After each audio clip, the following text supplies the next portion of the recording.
Ao olharmos essa lagoa, não imaginamos que nela podemos encontrar um fascinante universo de minúsculos organismos que passam despercebidos aos nossos olhos. Para desvendar esse universo, vamos usar o recurso de um microscópio e detalhar os seres formados por uma única célula.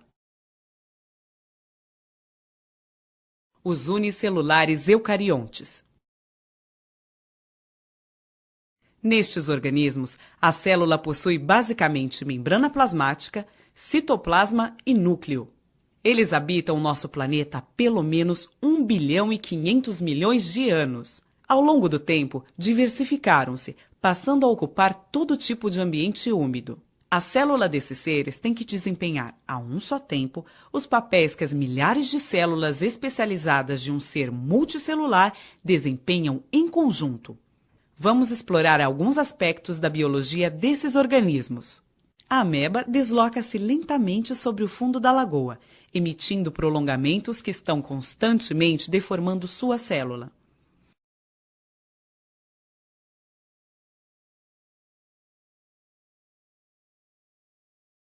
Esses prolongamentos são chamados pseudópodes, termo que significa falsos pés. Os pseudópodes também são usados para capturar alimento, preferencialmente outros micro-organismos.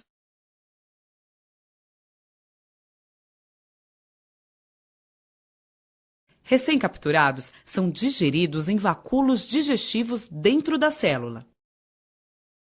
Algumas espécies de amebas produzem uma teca ou carapaça protetora.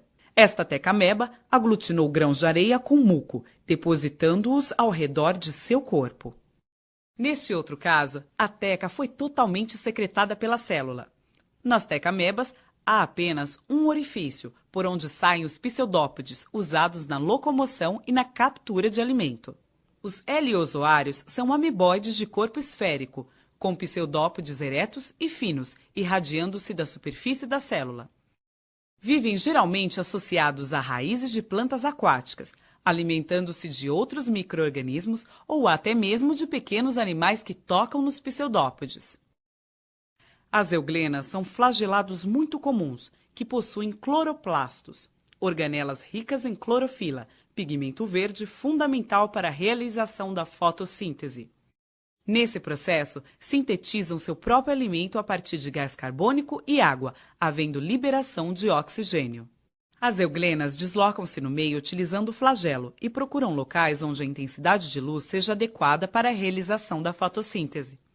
O estigma, esta estrutura avermelhada, participa do processo de orientação em relação à luz. A peranema é um parente da euglena, porém não possui cloroplastos. Ela se desloca no meio com auxílio de 2 flagelos, um deles bem evidente, e se alimenta principalmente de outros micro-organismos, inclusive de euglenas. Os ciliados são um grupo extremamente diversificado. Eles possuem cílios no corpo, que são usados na locomoção e, em vários casos, na captura de alimento.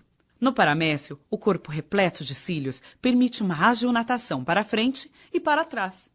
O batimento dos cílios também promove corrente de água, que traz partículas alimentares que são ingeridas através do citóstoma ou boca celular e digeridas em vacúolos digestivos no interior da célula. O paramécio possui uma habilidade especial. Ao perceber no meio certas substâncias indicativas de situação de perigo, libera filamentos chamados tricocistos. Observe essa micrografia eletrônica de varredura de um paramécio, com os tricocistos liberados e note o detalhe de um deles. O dileptus é outro ciliado com um corpo repleto de cílios, mas que, diferente do paramécio, não usa os cílios para filtrar alimento. Com essa projeção da célula, que mais parece uma tromba, procura outros ciliados, suas presas favoritas. Foi o que aconteceu nesse caso, em que a célula da presa foi rompida e o material extravasado foi ingerido através do citóstoma, que se distende bastante. À medida que isso acontece, forma-se o vacúolo alimentar, onde o alimento será digerido. Este outro ciliado alimenta-se apenas de algas filamentosas, que ingere através do citóstoma.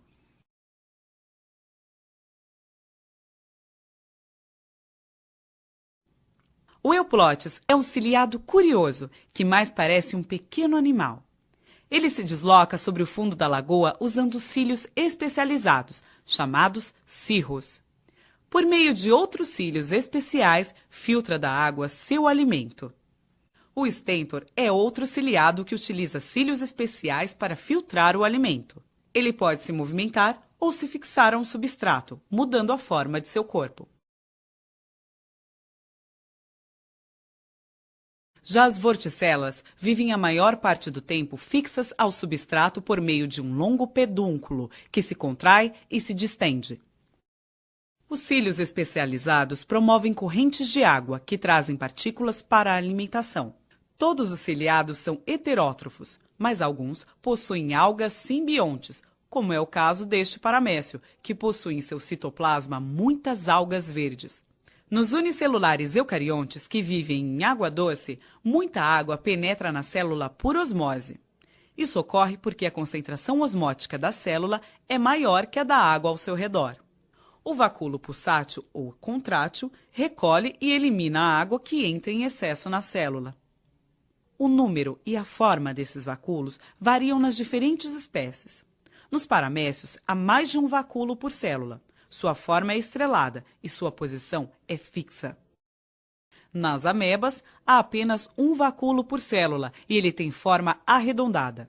Por não ter posição fixa, essa organela acaba sendo arrastada constantemente pelas correntes citoplasmáticas. Nos heliozoários, formam-se vários vacúolos arredondados nessa parte mais clara e externa da célula.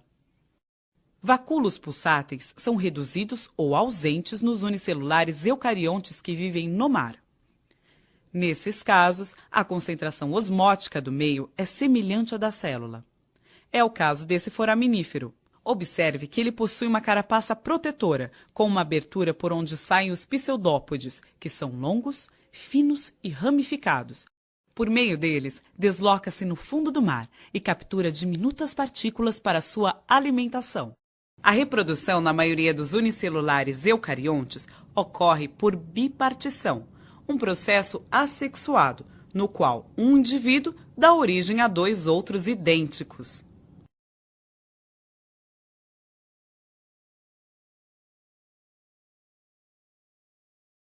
Mas nos ciliados, além da reprodução assexuada, há a reprodução sexuada, na qual dois indivíduos se unem, trocam material genético por meio de uma ponte citoplasmática e se separam. Ao observar estas cenas, pode-se ter uma pequena ideia de como são e como vivem esses unicelulares eucariontes de vida livre. A cada dia, novas espécies são descobertas e novas questões são levantadas acerca destes incríveis micro-organismos que compartilham o meio ambiente com seres macroscópicos e são parte importante da manutenção do equilíbrio ecológico.